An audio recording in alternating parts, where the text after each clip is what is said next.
That's in part because, a full week after the airstrike that killed Gen. Qasem Soleimani, the White House has yet to offer a clear, consistent articulation of what imminent attack the US was trying to avoid, and, in fact, top administration officials are offering conflicting justifications, raising key constitutional questions.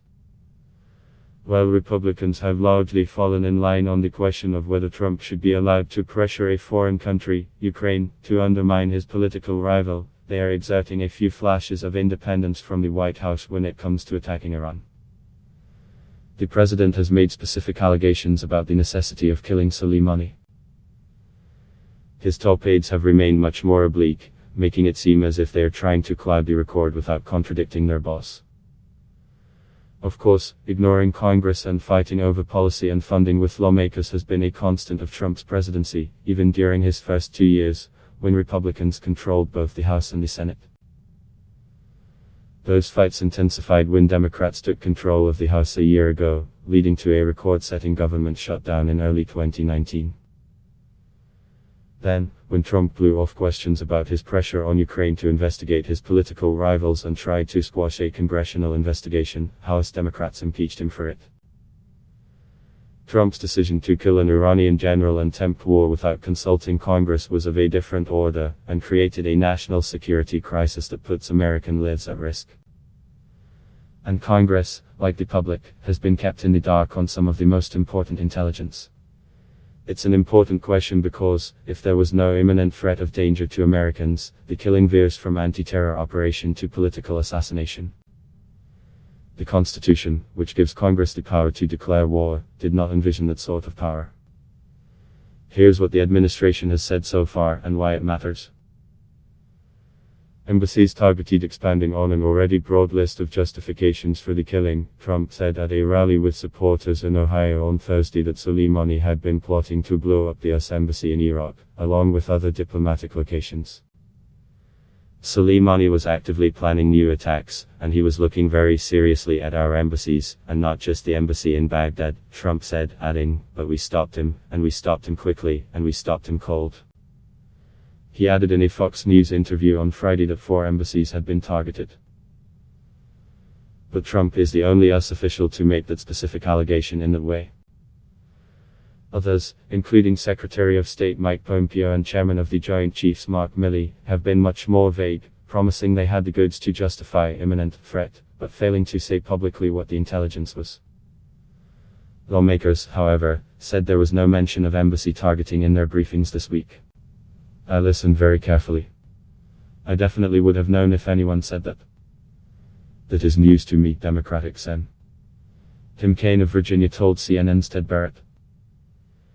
A vague target in the region. Pompeo, a former CIA director, had previously said that the exact timing or target of an attack was unknown. It was going to be against the United States of America, likely in the region. We can't say much more than that, but the American people should know there was an attack. It was in the planning stages, but we had seen Qasem Soleimani be able to deliver on this kind of plan before, he said in a Fox News appearance on Thursday. Interviewer Laura Ingraham, on Friday, specifically asked if Soleimani wanted to blow up the US embassy in Iraq.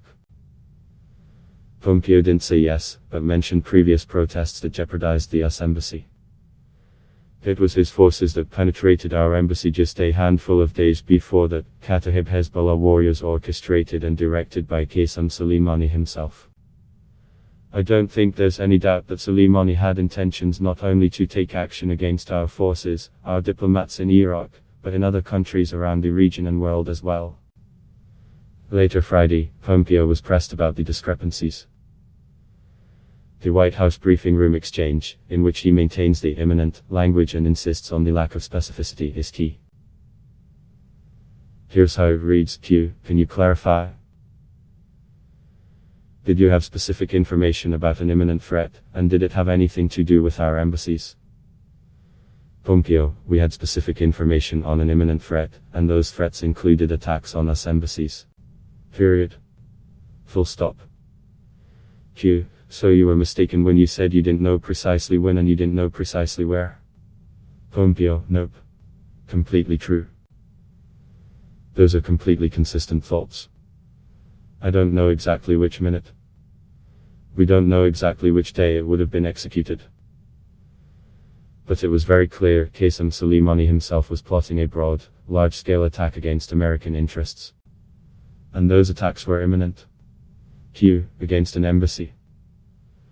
Pompeo, against American facilities, including American embassies, military bases. American facilities throughout the region. Why Congress wasn't briefed. Vice President Mike Pence said lawmakers couldn't be trusted with the most sensitive information. Some of that has to do with what's called sources and methods, Pence said Thursday on NBC's Today show.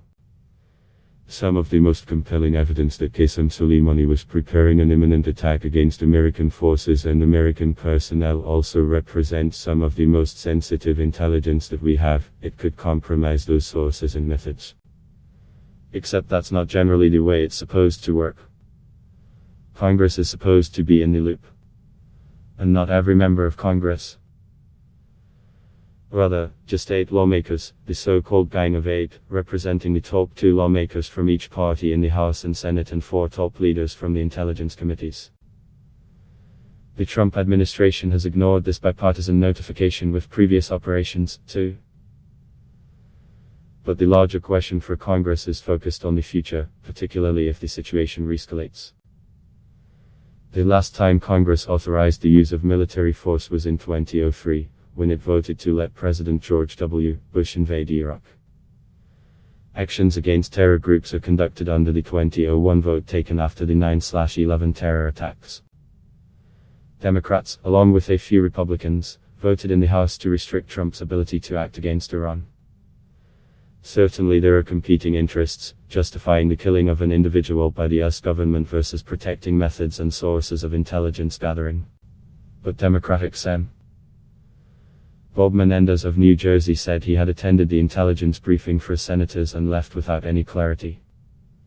I think this is a case where one ultimately molds the intelligence that exists to fit what you want to do, Menendez said on Thursday, Republican Rep. Matt Gaetz of Florida, a close Trump ally, voted in favor of a Democratic written war powers resolution, saying it was because the Trump movement is an anti-war movement. I think the president needs to see his allies animating his true beliefs and instincts, Gaetz said. I think that it's actually harmful to the president if all of the Republicans look like the pro-war party. What happens next? Sen. Mike Lee, a Utah Republican, erupted after a briefing by administration national security officials specifically over this question of separation of powers. It was, instead, about the possibility of future military action against Iran, he told NPR.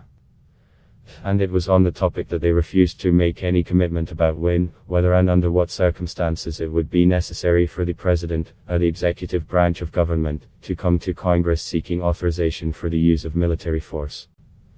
But Lee and other Republicans raising the alarm about war powers are still in the minority in their party. Even for some Republicans who want to have a debate on war powers, now is not the time, because it could damage Trump. I absolutely think we need to have an honest debate on the War Powers Act, said Rep.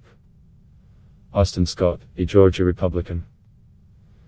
But it does not need to be specific to one country and it does not need to be done in the manner in which it was done.